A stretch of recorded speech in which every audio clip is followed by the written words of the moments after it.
Welcome to the Great Detectives of Old Time Radio. From Boise, Idaho, this is your host, Adam Graham. If you have a comment, email it to me, box13@greatdetectives.net. Follow us on Twitter at Radio Detectives and become one of our friends on Facebook. Facebook.com/Radio Detectives. I do want to encourage you as we get started with today's program to check out my wife's business, Ashira Clips. She sells great hair accessories in a wide variety of different styles and sizes to meet the needs and taste of a wide variety of different women. And if you go to lilarose.biz, that's ILLA rose.biz/Ashira, ASHIRA, and spend more than $40, you'll get a free bobby pin. If you spend more than $50, you'll get 2 free bobby pins. Plus, they've released the new design of Flexi Flip today at 7 a.m. Pacific time. So be sure and swing by lilarose.biz/Ashira. All right, well, now it's time for today's episode of yours truly, Johnny Dollar. The original air date, October the 28th, 1950, and the title is The Joan Sebastian Matter. From Hollywood, it's time now for Edmund O'Brien as... Johnny Dollar. We're ready on your call to Boston. Go ahead, please. Hello? Yes? Mr. Semplin, this is Johnny Dollar. Johnny Dollar? I don't believe I remember you, Mr. Dollar. Well, we've never met. Your company hired me here in Hartford to investigate the Joan Sebastian death. Oh? Sorry that they didn't advise me. Well, they probably will. I called you to find out the name of the officer in charge of the case, if I could. It's Lieutenant DeRosa. DeRosa. Do you happen to know what their theory is, if any? Theory? I don't think they've arrived at a definite theory. Still a toss-up between murder and suicide, huh? Okay, Mr. Semplin. I'll be in touch.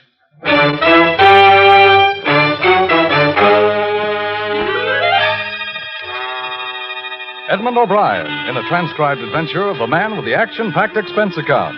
America's fabulous freelance insurance investigator. Yours truly, Johnny Dollar.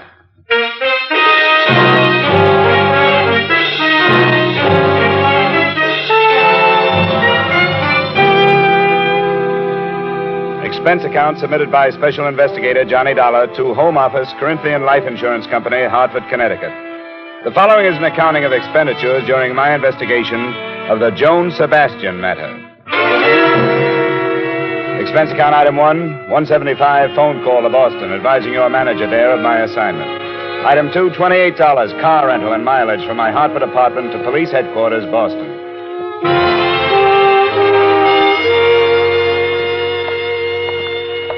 What's the matter, Dollar? Don't you trust us? Well, it's not up to me to mistrust you, Lieutenant. These insurance people get uneasy when there's a choice between suicide and murder, unless the murder motive is the policy. And you don't think there's a chance of that? I wouldn't say definitely not, but the Sebastian girl made her mother her beneficiary, and her mother's an invalid in a rest home. Did you know the mother has taken up with an old flame? No, I didn't. Oh, yeah. Goes to see her 3 times a week. Crazier things have happened. I'll get the file for you. Sit down. Now, this is all we've got so far, pending the coroner's inquest and the autopsy report. Here's a photo of where she was found. Shallow water. That's the bridge? Uh-huh. She was lying right about there. But I don't think you have to worry about suicide, Dollar. As far as I'm concerned, it wasn't. I'll buy that, too. I wouldn't say this bridge is a suicide type. It's too low. Yeah. And there's another thing. I've been on the force for more years than I like to count, and I've run into my share of suicides. But I've never known a woman to do it that way without taking off her coat. Oh? Yeah, usually shoes, too. I've learned that's part of a generally accepted pattern. The Sebastian girl didn't fit the pattern, huh? Yeah, here's the way she looked. Coat on, belt still tied. Shoes. Her purse is still missing. We're searching the stream for it. How old was she? 21. She was a beautiful girl. Yeah, I noticed that. I try not to, but with her, I couldn't help it. How much questioning have you done, Lieutenant? Oh, not as much as we'll do after the inquest. When'll that be? Day after tomorrow. Do you want anything more here? No, thanks. I'll give you the background we have on her. It's in my office. I won't bother you anymore, Lieutenant DeRosa. Besides, I like to dig up backgrounds myself. I know him better if I do. Thanks a lot for your cooperation.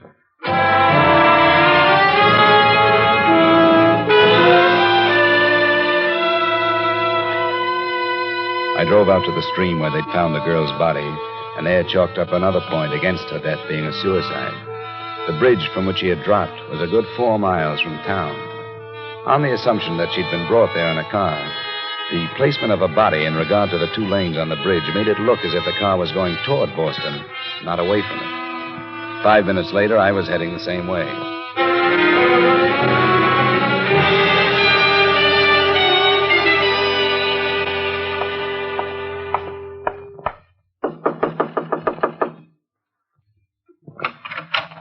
Hello?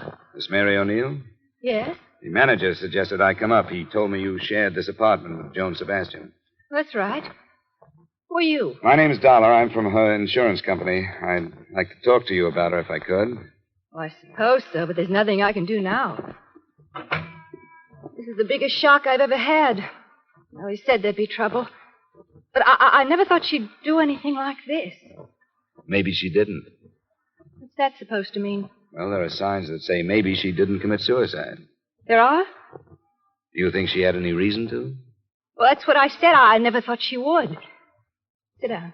Any place. Thanks. Poor little Joan. What does it mean? I'm not sure. Did you say you expected trouble? Oh, yeah, I kept telling her. It was the way she went, like she couldn't live fast enough, like there wasn't time to get everything done. She's been like that ever since she got rid... her mother went into that hospital. Joanie was all tied down taking care of her before. What could have caused the trouble? Well, I'm not saying she was wrong or anything, but... Well, there were too many men. I imagine that was easy for her. Sure was. Too easy. Do you mind telling me who they were? Well, I don't know. Only about one. Harold Corey. He's gone with her the longest. Harold Corey. Yes, he drives for the North American van lines. Sometimes he goes way out to the West Coast. And, well, while he was gone, Joanie didn't stay home and catch up on a reading. You know what I mean? I think I do. Went out with a different guy almost every night. I didn't pry, but she never tell me who they were. You think somebody killed her, don't you? Would you help me try to find out? What could I do? You didn't want to pry, but I get paid to. I'd like to look at her things. Well, I suppose it's my duty, sort of, isn't it? In a way, yeah. But I can't force you to. Oh, I know it's the thing to do. Some of her drawers are locked, but I'll show you what I can. I started on the locked dresser drawers. They gave up and opened after a brief struggle, but contained on the whole things that might normally be locked up because of their value. Imported perfumes, expensive lingerie, and some jewelry. The only thing that looked as if it might have been hidden for the sake of secrecy was under the jewel box. It was a gold key, a functional house-type key, but with meaning added because the head of the key was heart-shaped. It hung from a fine gold chain. Well, I never saw that before. Never saw the perfume before either, but I smelled it. That's a few $100s worth of scent. And the rest of it was Joan used to such expensive things? Well, not that I know about. Harold Corey sure couldn't shell out that kind of money. Heart-shaped key. It's cozy. I'd like to keep it if I could. Well, I don't know about that. After all, it isn't mine. I might get into trouble. You won't, I promise you. I'm working with the police on this thing. I want to find out where it was made if I can and who ordered it. Oh, I get it.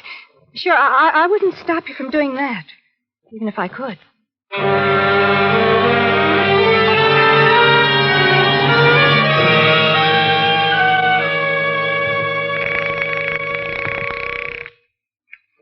North American van lines. I wonder if I could get some information about a driver of yours, Harold Corey. I phoned his home and couldn't get him. Is he out of town? Just a second.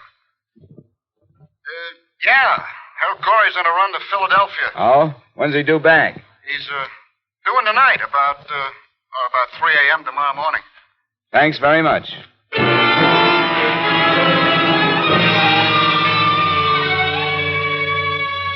Expense account item 3, $7, drinks and dinner after I checked into the Bristol Hotel. Item 4, a nickel, phone call to Joan Sebastian's employer. Edward Hollis was at home and would see me.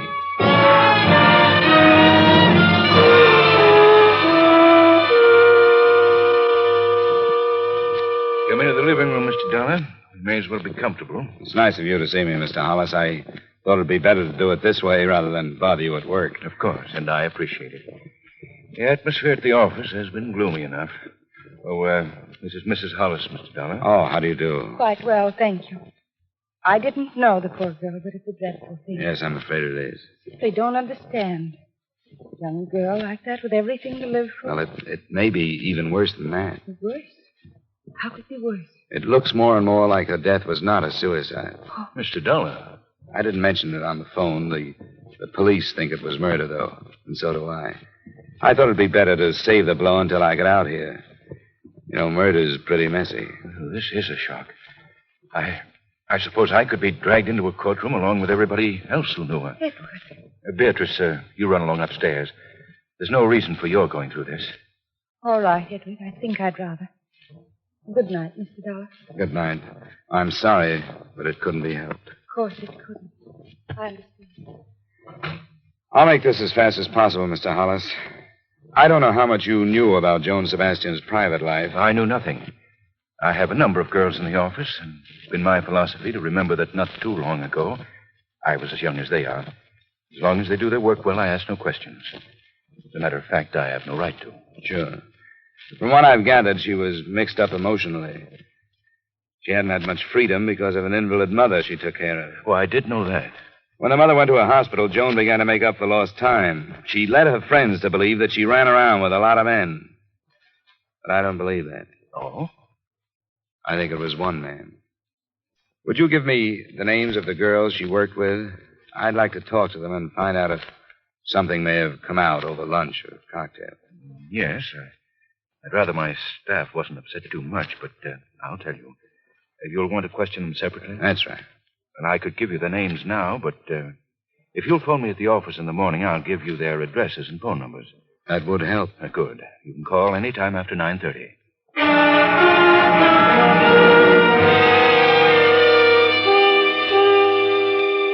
I called the next morning and got a list of 6 feminine names, which I pocketed for later reference. And at 10:30, I was at the home of Harold Corey, a ground-floor apartment on Hemingway Street. Yeah, who is it? My name is Dollar. Come later, will you? I don't want to talk to anybody right now. I'm an insurance investigator. I want to talk to you about Joan Sebastian. Who have you talked to? Why did she do it? She didn't. What do you mean? It's a mistake? In a way, yeah. It's murder. Murder? You're crazy. Am I? Oh, maybe you are. She'd never kill herself, would she? She had no reason to. When did you see her last? Night before I left for Philadelphia. When was that? 2 nights ago, Tuesday. Left at 5 Wednesday morning. She was found Wednesday morning. What are you driving at, mister? When did you learn that she was seeing somebody else when you were out of town? Didn't know she was. Look, Corey, I'm not tossing suspicions around to see how they bounce off you. You're in a bad way. Do you know that? You're telling me you think I killed her? Me? I loved her. I wanted to marry her. That's a motive, not an alibi. Get out of here, will you? Leave me alone.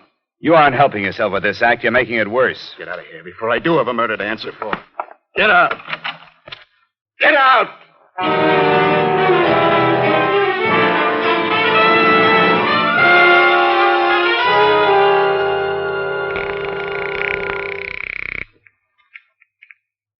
Lieutenant DeRosa. This is Dollar, Lieutenant. Hey, I've been kicking myself for not getting your hotel yesterday. Well, I didn't have one then, but I got a few things to pass along to you now. Well, if it's the Sebastian thing, save him. What do you mean? It's suicide after all. How come? Autopsy report. There was concussion from that drop from the bridge, but that wasn't the cause of death. Now, wait a minute. Cause of death was from carbon monoxide. It looks like she pulled the suicide where it would embarrass somebody, and they tossed her in the creek to get her out of the way. Hello? You still there, Dollar? Yeah, I'm still here. This is where I came in.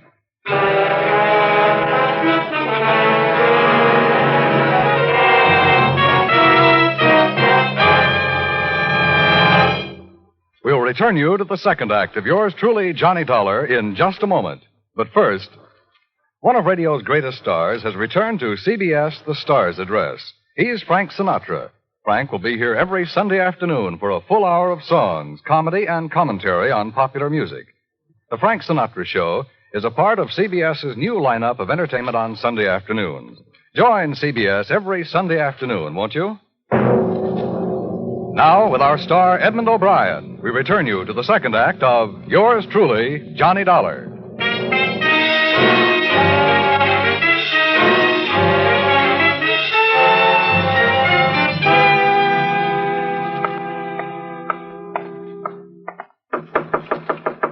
Come in. Desk sergeant said you were waiting for me. Oh, yeah. I told him you'd be showing up. Sit down, Dollar. You didn't seem to like the latest development. Well, I've been working from other directions. Give it to me again, will you? Well, here's the autopsy report. Death by asphyxia caused by carbon monoxide, agent unknown. Probably automobile engine exhaust. That's the most popular these days. Do you believe this, Lieutenant? I believe what's on the report. And how did you say she got into the river? I said maybe she committed suicide somewhere so that somebody would get involved. Maybe in the driveway of somebody who didn't want to get involved. To get rid of her, she was probably moved to the stream. What's the matter? Don't you like that? What else does the report say? Symptoms of severe concussion. I thought you'd be happy with this suicide evidence. The insurance company hired me to dig up facts. If it was suicide, all right. But if it wasn't, they want to know that, too. And I don't think it was. Why not? Well, from what I've learned, she wasn't the type. She liked to be alive, and she played it hard enough to leave some motives lying around. Jealousy, for one. That boyfriend of hers? Ah, you know about him, then. Yeah, Corey, isn't it? A truck driver? That's right. And then there's this. Look. What's this unlock? I wish I could tell you. It was given to her by somebody. I'd like to know who. Would you put a couple of men on it, find out where it was made? I could do it, but I think the police can get it done faster. All right, Dollar. I'll stick my neck out that far. I'm under orders, you know that. I have to be assigned before I can investigate. Yeah, sure. But I'll take your story upstairs and see what the chief says. Let me know what else you find. I will. Say, do you have the address of the old flame you mentioned? The mother's friend? Still like to settle for fraud, would you? The desk sergeant will give you his address. His name's Paul Anderson.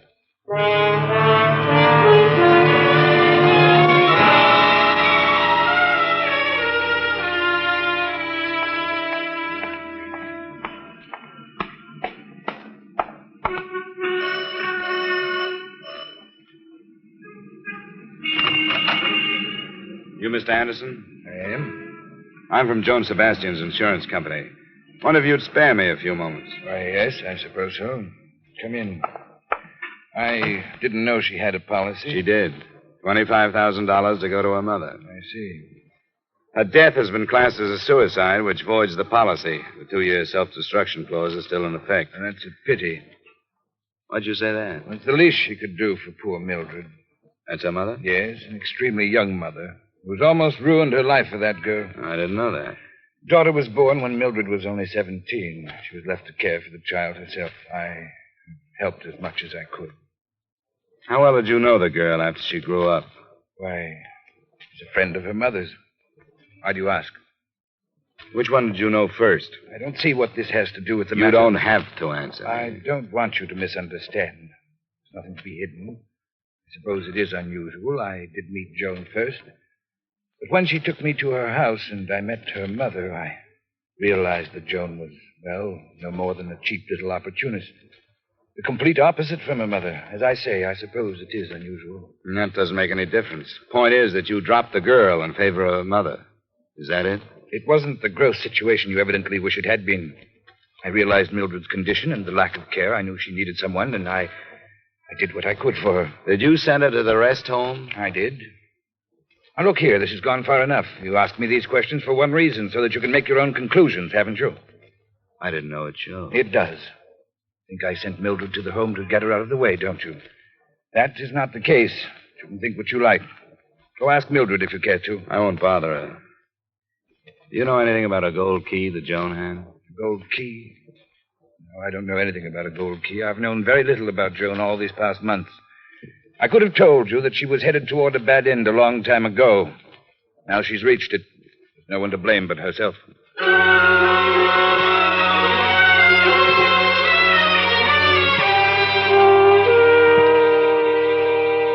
4 p.m. then, and at 5, I was standing in front of the North American Band building on Columbus Avenue as Harold Corey backed a big rig into a parking area and headed for a quick-order restaurant.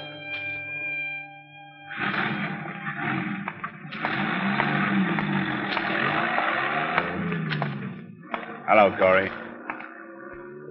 What this time? Dispatcher tells me you're going out on another run. Pretty short layover, isn't it? That's right. I asked for it. I figured driving, I'd get my mind off this thing. What do you want? Do you know how she died? I read about it. Carbon monoxide. Do you still think it couldn't have been suicide? She's dead. That's as far as I can think. You knew about Paul Anderson, didn't you? What about Paul? That he might have been more interested in Joan than he was in her mother? I suppose you're just doing a job, aren't you? What you say is true. I didn't know about it. If I had known about it, I would have gone after him, not Joan. I can't take any more, mister. Look, I don't enjoy it either, Corey. Like you say, I'm just doing a job.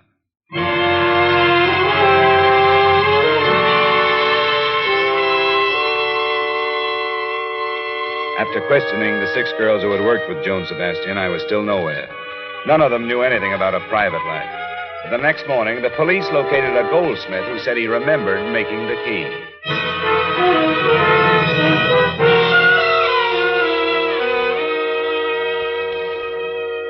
The police told me you might come in, Mr. Dollar. No trouble at all. We're happy to oblige. Good. You've seen the key? Yes, the officer showed it to me. Oh, friendly young man. I have it with me. You're sure you made it? Oh, yes, positive. See here, I'll admit to a quaint conceit. You see here? Potted scroll? See the letters? Well, yeah, C.S. My initials, Cedric Foss. Oh. And I haven't the faintest recollection who I made it for. I told that young officer that, too. I don't even remember when. Oh, there's so much work, you know. Well, maybe I can help you. It would have been between 7 and 8 months ago. You keep any kind of record? Oh, of course I do. I'm bound to. A matter of law. 7 or 8 months should... let me see. That would be November, October, September. 7 would be March. 8 would be February. Oh, yes. Here we are. Frankly, I'm intrigued. How many of my items may have been involved with tragedy? Who knows? Perhaps I'm a curse. I was hoping you'd be a cure for this one. Well, I hope so. You wouldn't know what week or day? Oh, I'm afraid not. Oh, my. Oh, my. February wasn't a very good month, was it? Post-holiday salon. Reset, change rings high. Set opals. Dreadful stuff. What? No. It's much too small. Key for a jewel box. Well, let me see. March. Yes, engraved spoon. Reset, repair, bracelet. Here it is. Door key in gold. March 17th. What name? Do not deliver. Will call J.E. Carter. J.E. Carter. Does that help? No, not a bit. Do you remember anything about him? No, paid in cash. Wait, now, that was the day Mrs. Brand brought the baby shoe in for placing. She's the councilman's wife. I remember that. It was snowing. That was the day it was ordered, Yes, Now, wait a minute. It was modeled from a plain old cast house key. Uh-huh. I cannot picture him.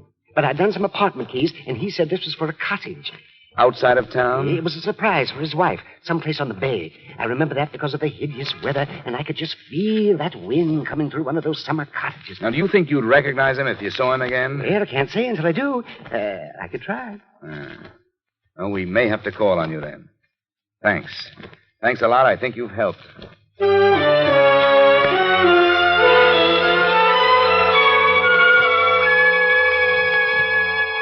How'd you make out with that fussy little man, Dollar? We found the day the key was ordered, and he remembered a few things because a councilman's wife came in the same day. Why? Well, the customer, Carter was the name he used, mentioned a cottage on the bay. Now, that's east, and the girl's body was found northwest of here. I think she was dumped from a car coming toward Boston from out there. So I think the cottage is in that direction. Deduction, Yerk. Look, if I were going to dump a body, I wouldn't carry it across 2 traffic lanes, would you? I'm being paid to think about another case. I couldn't sell the murder pitch upstairs. But I tried, and I'll buck for a promotion if you're right and upstairs is wrong. I don't suppose you could earn that promotion by assigning some men to cover that section. Huh? Oh, not a chance. That's county. Division of responsibility. Yeah. Uh-huh. And I, for one, wouldn't be surprised to know how many people have died because of that division of responsibility.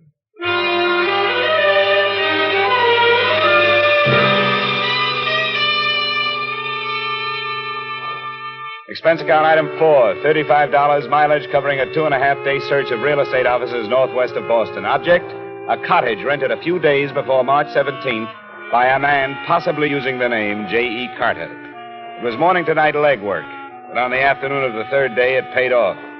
I found an agent who had rented a cottage to a J.E. Carter. She took me out, but before we went into the place, I noticed a lean-to garage marked up by plenty of tire tracks. Inside, I found a stained rug, among other things.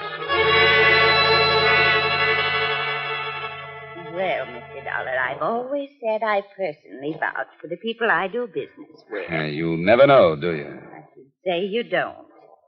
You want to go now? I think I've seen enough.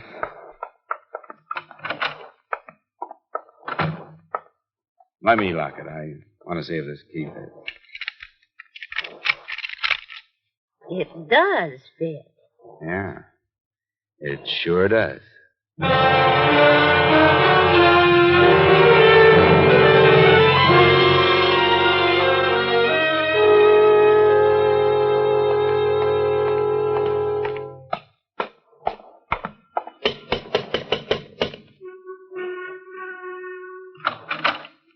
Oh, Mr. Dollar. Hello, Mr. Hollis. May I come in? Why, yes, of course. Come in.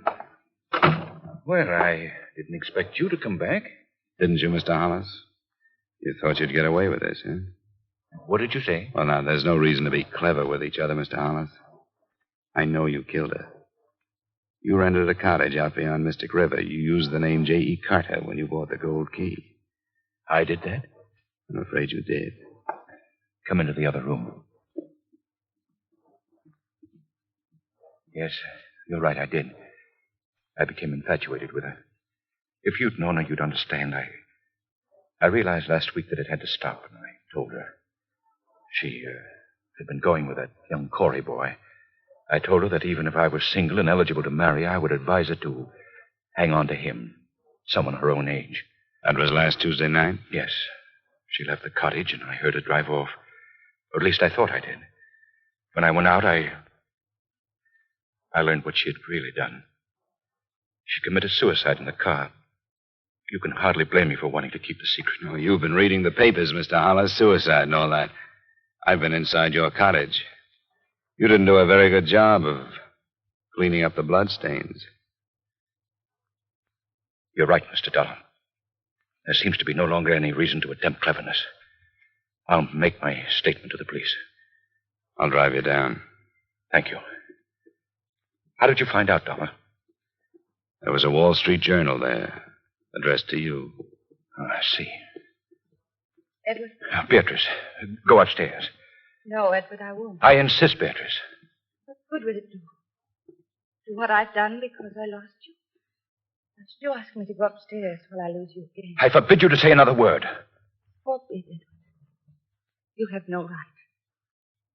I found them, Mr. Dollar. It took a long time, but I found them. She had taken him from me because she was beautiful. And I no longer am. I was waiting in the cottage, and when they came in, I struck her. Is this true, Mrs. Hollis? I killed her. And since there was nothing left, we carried her to the cop. Beatrice. Beatrice, what have I done? What have I done?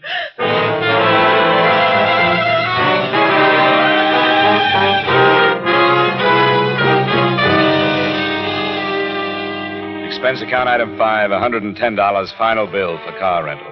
Item 6, $85 miscellaneous. Expense account total, $356.75. Remarks? I don't know what sticklers the Massachusetts law courts are, but Joan Sebastian was not killed by the wronged wife. She was unconscious but alive when Hollis put her in his car trunk. She died there by carbon monoxide. Yours truly, Johnny Dollar.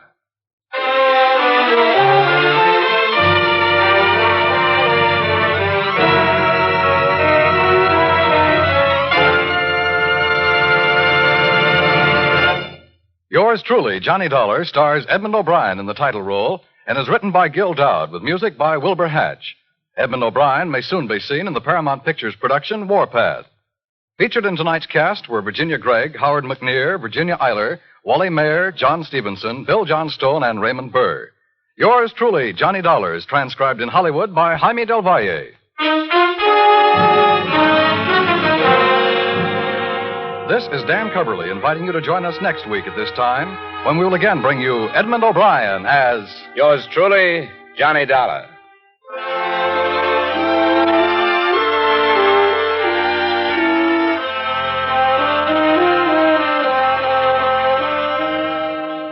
Stay tuned for Vaughn Monroe's Caravan, which follows immediately over most of these same CBS stations. This is CBS, where Hopalong Cassidy rides every Saturday night, the Columbia Broadcasting System.